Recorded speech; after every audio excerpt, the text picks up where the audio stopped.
Bonjour à tous mes amis. Il fallait plus ce mois, l'un de vous, le professeur Guy Bakouri Kiboulou Gramoutou, mon aîné. Je m'entretiens avec l'opinion sur des questions relevant des affaires internationales par rapport à la prophétie de l'Écriture.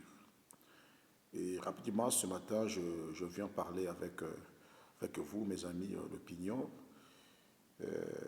sur le roi de l'Orient. Le roi de l'Orient. Et actuellement, vous remarquerez avec moi la Russie, avec Vladimir Poutine, la Chine avec Xi Jinping, vous avez Lula, le président brésilien, vous avez l'Arabie Saoudite, vous avez l'Iran et le pays de le BRICS, certains pays arabes, africains, constituent en une force. Et beaucoup en parlent sur le plan politique et autres. Et moi, je me distingue pour en parler sur le plan théologique ou sur le plan prophétique. Donc, ces réalités ont des origines bibliques. Donc, le roi du Nord, le roi venant du Nord, comme la Bible les appelle, ce sont de grandes puissances des pays post-soviétiques comme la Russie, la Chine, la Corée du Nord, qui vont se rallier avec l'Iran, l'Arabie Saoudite, comme nous constatons actuellement. Et les pays des BRICS vont en suivre les pays africains pour constituer une coalition qui viendra attaquer l'État d'Israël du côté de l'Est. D'ailleurs, le commentaire biblique déclare que lorsque Dieu, dans les prophéties dans l'ancien temps, il est par rapport à la géographie prophétique ancienne, c'est-à-dire par rapport à l'État d'Israël. Donc, il y avait l'Est et l'Ouest. Et aujourd'hui, l'histoire a évolué. Les civilisations ont quitté l'Orient pour l'Occident. Et aujourd'hui, on est avec quatre coins cardinaux. Nous avons quatre points du monde. Nous avons quatre continents, je veux dire, l'Afrique, l'Europe, l'Amérique et l'Asie. Donc la prophétie de l'Écriture, comme je dis toujours, doit être maintenant scrutée par rapport à ces quatre coins de la terre qui participent, qui constituent les relations internationales. Vous voyez, la guerre en Ukraine implique les près de loin les pays africains, les pays asiatiques, les pays américains. Vous avez le Brésil comme le président Lula, vous avez les pays européens. Donc c'est ça, ce que j'ai appelé dans mon livre qui va sortir bientôt, Les origines bibliques des enjeux politiques du conflit ukrainien. Je parle sur le concept.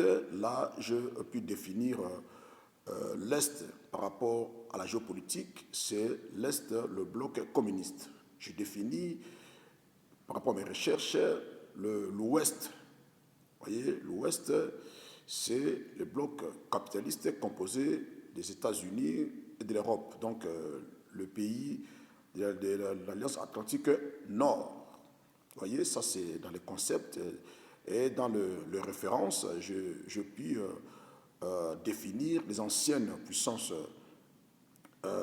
antiques par rapport aux nouvelles puissances mondiales qui furent l'URSS. Aujourd'hui, c'est la Russie, le soutien idéologique de l'URSS, et de l'autre côté, nous avons les États-Unis. Donc, vous allez suivre la séquence de cette conférence qui avait lieu le 8 avril passé à la salle de la trêve de Johannesburg. Vous allez suivre les séquences, c'est un projet de livres et de documentaires. Donc je reviens pour lire un passage qui parle des rois du Nord. Si nous rentrons dans l'Ancien Testament, On parle de Gog et de Magog, Ézéchiel 38. Il y a des passages bibliques qu'on donne par les érudits de la parole de Dieu. Gog Magog, c'est la Russie. Oui, bien sûr, c'est la Russie. Je fais des recherches. Les commentaires bibliques déclarent ceci. Lorsque Dieu donne des prophéties, il donne des indices qui nous permettent, à partir de ces indices, de comprendre que la prophétie de l'Écriture est véridique. Donc aujourd'hui, la Russie est un indice majeur prophétique qui nous permet de comprendre que réellement la prophétie sur l'Armageddon, sur les Gog et Magog, la prophétie sur la internationale militaire qui va attaquer Israël est véridique. La Russie est l'un des indices majeurs qui attestent que la prophétie de l'Écriture est véridique. Nous tendons à l'accomplissement de toute la prophétie afférente à la situation de l'État d'Israël qui sera attaqué par les grandes nations et dans la guerre d'Armageddon qui appellera le retour de Christ. Je lis Apocalypse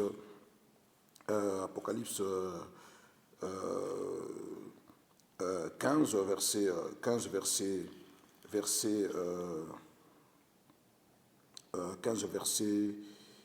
12, la parole de Dieu déclare ceci. Le 6e versa sa coupe sur le grand fleuve, l'Euphrate, et son eau tarit, afin que le chemin des rois venant de l'Orient fût préparé. Vous voyez, donc l'Euphrate, c'est du côté de l'Irak. C'est à l'est par rapport à l'État d'Israël. Alors, si on reste dans l'ancienne histoire, on ne pourra pas comprendre le sens de la pensée de Dieu par rapport à notre temps. Il faut maintenant rentrer dans l'histoire contemporaine pour définir l'Orient, l'Est, sur le plan géopolitique, parce que les choses se passent dans le cadre géopolitique. La guerre en Ukraine, c'est une réalité géopolitique. Donc, l'Est, pour le moment, selon la géopolitique, c'est le bloc communiste. Bien qu'effondré, mais il y a quand même des traces du communisme qui sont récupérées par la Russie, la Chine, la Corée du Nord et tout consort. Donc, ils vont se construire un bloc pour attaquer Israël du côté de l'Est. Donc, la prophétie de Dieu s'accomplisse avec une vitesse de croisière extraordinaire. Voyez, donc, beaucoup peuvent voir ça sur le plan politique, mais au-delà, c'est sur le plan théologique. Les rois du Nord sont en train de se constituer. Ce sont les puissances militaires. La Russie, la Chine, la Corée du Nord, l'Iran, les pays arabes, donc se constituent et ils vont attaquer le tel d'Israël dans la guerre mondiale d'Armageddon. Vous remarquerez que déjà, depuis avec la guerre qu'Israël livrait avec les pays arabes, le pays, l'Union soviétique et ses alliés étaient pour les pays arabes. Ils ont armé les pays arabes, aussi financièrement, ils ont soutenu les pays arabes contre l'État d'Israël. Vous voyez, c'est un signe prophétique très important. Les rois du Nord se constituent. Vous voyez, de l'autre côté, il y aura les rois du Nord, les États-Unis et les pays d'Europe qui vont se constituer à une coalition militaire qui vont attaquer Israël du côté du Nord. C'est comme ça qu'Israël ne sera pas capable de se défendre dans la Troisième Guerre mondiale. Ça ne pourra pas et Israël fera appel à l'intervention divine. C'est comme ça que le Messie descendra. Voyez, donc c'est de la prophétie biblique. Donc même l'attitude de l'Iran, oui, l'Iran qui devient par exemple une puissance nucléaire, mais selon la prophétie biblique, l'Iran ne pourra pas détruire Israël avant la Troisième Guerre d'Armageddon parce que cela n'est pas prévu. Israël, donc l'Iran restera toujours dans le discours des propos antisémitiques contre l'État d'Israël. Il ne pourra pas toucher Israël parce que cela n'est pas prévu dans le calendrier prophétique de Dieu. Si l'Iran osait attaquer Israël, il y aura une intervention divine et ça sera vraiment très dur pour Téhéran. Donc je lis un passage pour signifier là où l'Iran va s'en prendre sa politique virulente contre l'État d'Israël. C'est dans Psaume 83, verset 3. La parole déclare ceci, c'est que les discours de dirigeants iraniens, ils disent souvent ça, venez, disent-ils, exterminons-les du milieu des nations, et qu'on ne se souvienne plus du nom d'Israël. C'est le discours anti-israélien des dirigeants iraniens.